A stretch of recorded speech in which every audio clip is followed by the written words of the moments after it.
Yeah, let's get into it. Let's go for it. Woo! Bing. No mai whakarongo mai to my next guest. We have the wonderful arielwose in studio. Kia ora. Kia ora, welcome. Hi. Welcome back, of course. Yes. I feel like it wasn't too long ago that we had you, to be fair. Nah, it was late last year, I think. Yeah, for your last track. And then you're just coming fresh off the release of Child, which is incredible. Yeah. A little bit more of like a grungier rock style for you and moving away from like the softer sound and into stuff. But you have said that your kind of influences come from people like No Doubt and that kind of thing. So that's kind of exciting. Can you tell us sort of what's it about? I heard it's a little bit about like the feminine rage. Yeah. Yeah. This song is like, I think it's about like a queer relationships, my experience in queer relationships, and I wrote it in like the healing process after a relationship. And it was really interesting because I usually don't come to songs. I usually come to songs with like sadness or I'm feeling anxious and I'm like, But this one was more like I wanted to channel my rage into this song, which I'd never really done before.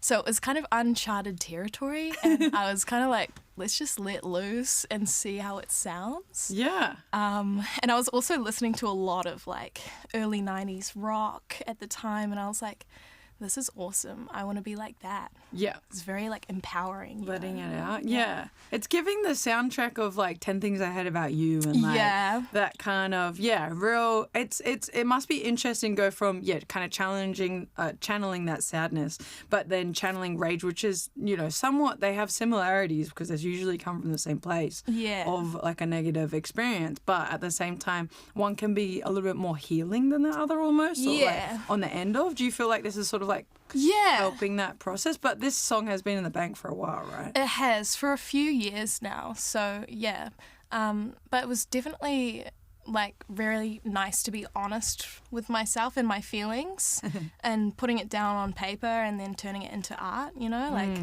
being honest to the world now is like really freaky, but it's really fun though. I'm like, ooh, it's a little bit like I feel very confident in myself, very like empowered, Great. Yeah. I love that that's come off that. And a lot of people that we have sit down in studio with us always talk about, that vulnerability that comes from absolutely. Putting your art out there and what's going to get received. So far, are you enjoying the reception? I am very much. I kind of envision people like putting this song on their headphones, like strutting down the street, like just feeling it, Yes. And I think I've got that reception. People are like, yeah, we love this song. And when I used to play it live, it used to be like the encore song. Yeah. And then people would be like, again. And so then we'd play it again. We'd be like, okay. Yeah. People love it. Like people would be raving at the end of my set because like most of my songs are very chill and like relaxed and like dee-dee-dee, like all ditzy. And then this one just kind of comes out of nowhere. So it's really interesting. I love that.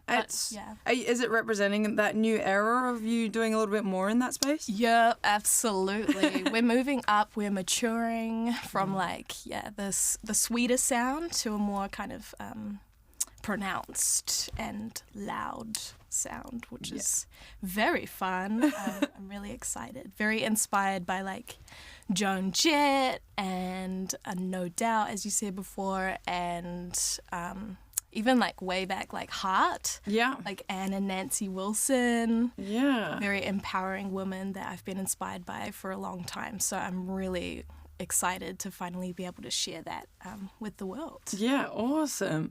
And then I guess on that story, you usually write from personal experience and draw from that.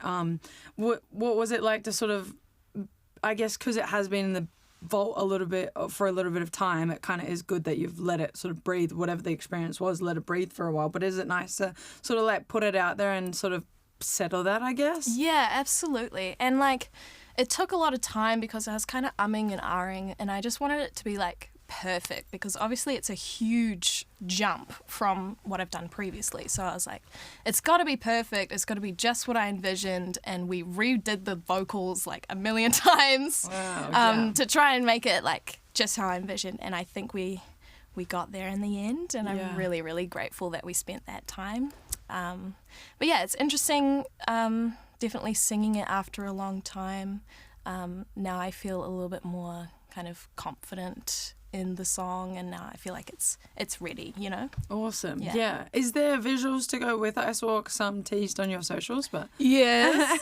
There is a music video coming out very soon. We just finished up recording that. So it will be coming out very shortly.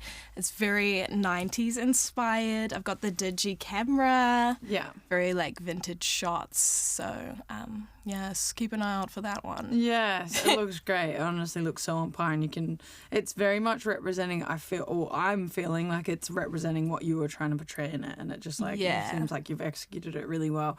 Yeah. But it's cool that you obviously have already played it so many times in your sets or in your like live performances and stuff. Was it like hard to make sure you sort of replicated what that vibe is when you do an encore or whatever into like a recorded version of that? Yeah, so I recorded it with my band Jesse, Otis and Ben, and we had performed it already like so many times. So we went into the studio and we just like smashed it out. It's like so just like that, and it was so much fun to be able to replicate that sound. And I think we did a pretty good job as well. Yeah. We kind of just when I brought it to them, actually, it kind of just all fit in very perfectly, and everybody's instrument kind of had their own place.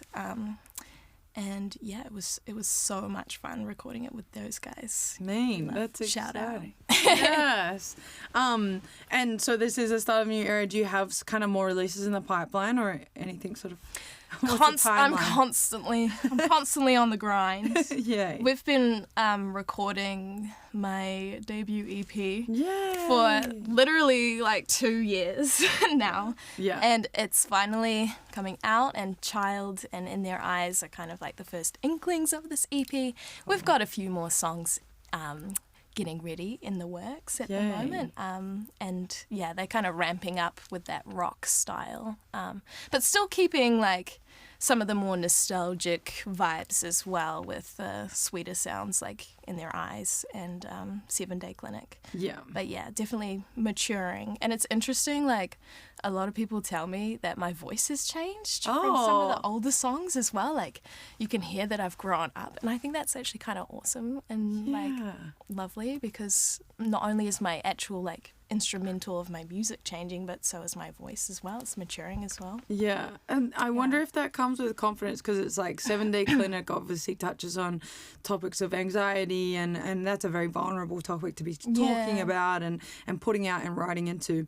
And then you're saying like this that Child is sort of like quite confident and empowering and all that sort of stuff. I wonder if it's sort of just like that journey of coming to your cohesive sound and really stepping into yourself. Do you feel like it is? Yeah, for sure. It was a challenge, to say the least, singing Child, because I'd never really let myself go in that way in terms of my vocal performance as well. Yeah. So I was kind of like, I don't know, like, I'm so shy. And then I was like, yeah, and I just did it, and people loved it, and so I was like, okay, release it. That's so exciting. Yeah. Do you have sort of like a background as to like the intention behind the EP? Like sometimes people tell a story, I guess, or like that journey, and then mixing in those two sort of sounds of the lighter stuff with that little bit more grungy rock stuff. Do you have sort of idea, I guess, behind it? Yeah, well, I think my EP kind of tells exactly that story from the start, like being quite shy and introverted, with a lot of those kind of like 7 Day Clinic, In Their Eyes, kind of finding myself, right? And then some of the later songs are more like, okay, now here I am. This is what I have to say. And if you don't like it, too bad. So yeah, I think it's just maturing, like not only as myself, but in my artistry too. They kind of reflect each other. Yeah, cool. Yeah. And I love that. Again, like a lot of artists talk about this like timeline that sits with them that you have in the bank. You can always kind of go back on your like Spotify and be like, wow, like I was here at this point in time when I released that song. And now I'm at this state. And it sort of like reflects your journey, but in your art, which is really cool. Yeah.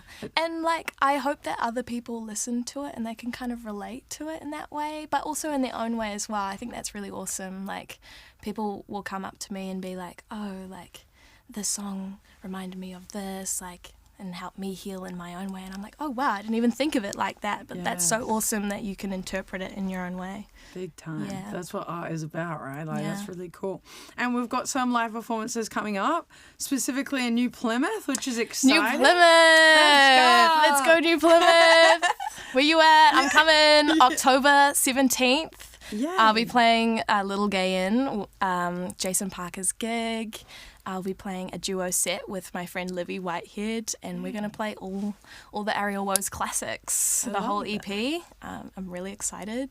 Yeah. So, gay people, where you at? Yeah. The community needs to stand up in New Plymouth. I'm sure there's like a lot, because we were just saying how there's like a few things popping up down the bottom of the North Island. Oh yeah, it clearly is, which is great. But like, let's bring the sparkle, guys, all the way down to New Plymouth. And I love that Little Gay Inn is like a kind of off the back end of Big Gay Out, which we celebrated not too long ago here in Tamaki, which was a massive celebration. I love that we have more stuff outside of like Mardi Gras and Pride and all these things, and we're getting like more specific, I guess, concerts and stuff. What does that mean to you to sort of be linked in with these kind of kaupapa? Oh, it was so amazing when Jason asked me to play it. I've played Little Gay Inn a few times now. Nice. And it was just so awesome to be amongst a community that really understands you and understands your music vision. Yeah.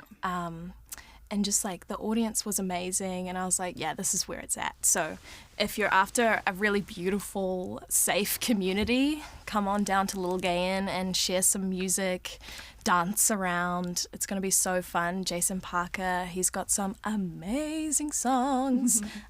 And he's, oh my God, his outfits as well. He constantly wears like sequins, like the full get up. So I'll have to think of something like that. I need to take a page out of his fashion book, honestly. Yeah. That's all right. We love a little bit of pressure to show up in your best dress. Yeah, absolutely. That would be exciting. Other than that, where can we follow you currently to keep up to date with the visuals and any new releases coming up? I've been posting a lot on the TikToks at ariel.wose. Someone took arielwose, which is just rude, frankly. Yeah, so I had to put the dot in there.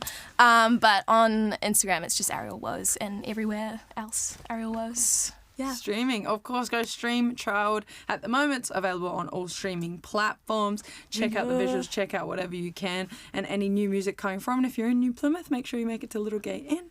Of course. Thank you so much for joining us, Ariel. Thank you so much for having me. I had so much fun. Of course.